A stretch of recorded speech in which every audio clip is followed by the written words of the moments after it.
ಮಂಗಳನ ದುಷ್ಟ ಪ್ರಭಾವದಿಂದ ಆರೋಗ್ಯ ಸಮಸ್ಯೆಗಳು ಮತ್ತು ಪರಿಹಾರ ಕ್ರಮಗಳು.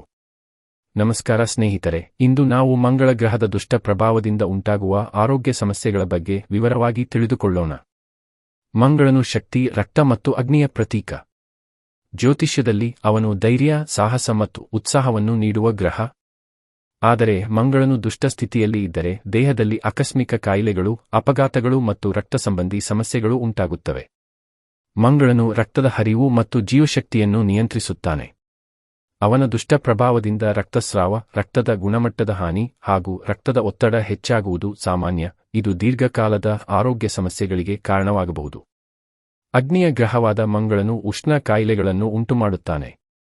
ಹೀಟ್ ಸ್ಟ್ರೋಕ್, ಹುಣ್ಣುಗಳು, ಚರ್ಮದ ಉರಿಯೂತ ಮತ್ತು ಚರ್ಮದ ರೋಗಗಳು ಅವನ ಪ್ರಭಾವದಿಂದ ಉಂಟಾಗುತ್ತವೆ. ದೇಹದಲ್ಲಿ ಉರಿಯೂತ ಹೆಚ್ಚಾಗಿ ಚರ್ಮದ ಸಮಸ್ಯೆಗಳು ತೀವ್ರಗೊಳ್ಳುತ್ತವೆ. ಮಂಗಳನು ಆಯುಧಗಳು ಮತ್ತು ಕತ್ತರಿಸುವ ಸಾಧನಗಳ ನಿಯಂತ್ರಕ. ಅವನ ದುಷ್ಟಶಕ್ತಿಯಿಂದ ಗಾಯಗಳು, ಸುಟ್ಟ ಗಾಯಗಳು, ಕತ್ತರಿಸುವ ಗಾಯಗಳು, ಎಲುಬು ಮುರಿತಗಳು, ಶಸ್ತ್ರಚಿಕಿತ್ಸೆಗಳು ಹಾಗೂ ಅಪಘಾತಗಳು ಸಂಭವಿಸುತ್ತವೆ. ಜೀರ್ಣಕ್ರಿಯೆ ಮತ್ತು ವಿಸರ್ಜನೆಗೂ ಮಂಗಳನು ಸಂಬಂಧ ಹೊಂದಿದ್ದಾನೆ. ಮೂಲರೋಗ, ಬಗಂಧರ, ಮೂತ್ರಕೋಶದ ಕಾಯಿಲೆಗಳು ಹಾಗೂ ವಿಷಪೂರಿತ ಸ್ಥಿತಿಗಳು ಅವನ ಪ್ರಭಾವದಿಂದ ಉಂಟಾಗುತ್ತವೆ.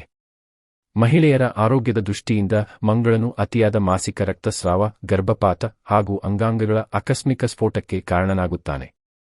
ಒಟ್ಟಿನಲ್ಲಿ ಮಂಗಳನು ಅಗ್ನಿ, ರಕ್ತ ಮತ್ತು ವಿನಾಶಕಾರಿ ಶಕ್ತಿಯ ಪ್ರತೀಕ.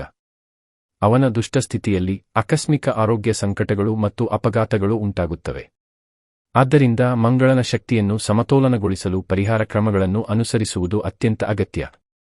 ಪರಿಹಾರ ಕ್ರಮಗಳು ನೋಡುವುದಾದರೆ, ಮಂಗಳನ ಮಂತ್ರ ಜಪ. ಓಂ ಅಂಗಾರಕಾಯ ನಮಃ ಪ್ರತಿದಿನ 108 ಬಾರಿ ಜಪಿಸುವುದು. ಮಂಗಳವಾರ ಉಪವಾಸವಿದ್ದು ಕೆಂಪು ಬಟ್ಟೆ ಧರಿಸುವುದು. ಹನುಮಂತನ ಆರಾಧನೆ ಮಾಡಿ ಹನುಮಾನ್ ಚಾಲೀಸಾ ಪಠಣ ಹಾಗೂ ಬೆಲ್ಲ ಕಡಲೆಕಾಯಿ ಅರ್ಪಿಸುವುದು. ರಕ್ತದಾನ ಮಾಡುವುದರಿಂದ ಮಂಗಳನ ದುಷ್ಟಶಕ್ತಿ ಶಮನಗೊಳ್ಳುತ್ತದೆ. ಜ್ಯೋತಿಷ್ಯದಲ್ಲಿ ಕೆಂಪು ಮೂಂಗ ರತ್ನ ಧರಿಸುವುದು ಶಿಫಾರಸು ಮಾಡಲಾಗಿದೆ. ಸುಬ್ರಹ್ಮಣ್ಯ ಆರಾಧನೆ ಅತ್ಯಂತ ಪರಿಣಾಮಕಾರಿ ಪರಿಹಾರ. ಅಶ್ಲೇಷ ಬಲಿ ಪೂಜೆ, ಸರ್ಪ ಸಂಸ್ಕಾರ, ಕುಕ್ಕೆ ಸುಬ್ರಹ್ಮಣ್ಯ ದರ್ಶನ, ವೇಲ್ ಪೂಜೆ ಹಾಗೂ ಓಂ ಸುಬ್ರಹ್ಮಣ್ಯ ಸ್ವಾಮಿನೇ ನಮಃ 108 ಬಾರಿ ಮಂತ್ರ ಜಪ ಮಾಡುವುದರಿಂದ ಮಂಗಳ ದೋಷ ಶಮನಗೊಳ್ಳುತ್ತದೆ. ಗಣೇಶ ಆರಾಧನೆ ಕೂಡ ಉತ್ತಮ ಪರಿಹಾರ ಮಾರ್ಗ. ಯಾವುದೇ ಪೂಜೆಯಲ್ಲಿ ಗಣೇಶನಿಗೆ ಮೊದಲ ಪೂಜೆ ಸಲ್ಲಿಸುವುದು. ಓಂ ಗಣಪತೆ ನಮಃ ಮಂತ್ರ ಜಪ, ಮೋದಕ ಅರ್ಪಣೆ, ಗಣೇಶ ಚತುರ್ಥಿ ವ್ರತ ಹಾಗೂ ಮನೆಯಲ್ಲಿ ಗಣೇಶನ ಮೂರ್ತಿಗೆ ದೀಪ, ಹೂವು ಅರ್ಪಿಸುವುದರಿಂದ ಮಂಗಳನ ದುಷ್ಟಶಕ್ತಿ ನಿಯಂತ್ರಿತವಾಗುತ್ತದೆ. ಇವುಗಳ ಜೊತೆಗೆ ನಮ್ಮ ಜೀವನದ ಶೈಲಿ ಕೂಡ ಬಹಳ ಅಗತ್ಯ. ಪ್ರತಿದಿನ ಯೋಗ ಮತ್ತು ಪ್ರಾಣಾಯಾಮ, ವಿಶೇಷವಾಗಿ ಸೂರ್ಯ ನಮಸ್ಕಾರ ಮತ್ತು ವೀರಭದ್ರಾಸನ ಅಭ್ಯಾಸ ಮಾಡುವುದರಿಂದ ಉಗ್ರ ಶಕ್ತಿ ಶಮನಗೊಳ್ಳುತ್ತದೆ. ಆಹಾರದಲ್ಲಿ ಮಸಾಲೆ ಹಾಗೂ ಉರಿಯೂತ ಹೆಚ್ಚಿಸುವ ಪದಾರ್ಥಗಳನ್ನು ಕಡಿಮೆ ಮಾಡಿ ತಂಪಾದ ಆಹಾರಗಳನ್ನು ಸೇವಿಸುವುದು. ಬಡವರಿಗೆ ಆಹಾರ, ಬಟ್ಟೆ, ಔಷಧಿ ನೀಡುವಂತಹ ಸೇವಾ ಕಾರ್ಯಗಳನ್ನು ಮಾಡುವುದರಿಂದ ಮಂಗಳನ ಶಕ್ತಿ ಶಾಂತಗೊಳ್ಳುತ್ತದೆ. ಮಂಗಳನು ದುಷ್ಟಸ್ಥಿತಿಯಲ್ಲಿ ಇದ್ದರೆ ಆಕಸ್ಮಿಕ ಸಂಕಟಗಳನ್ನು ಉಂಟುಮಾಡುತ್ತಾನೆ.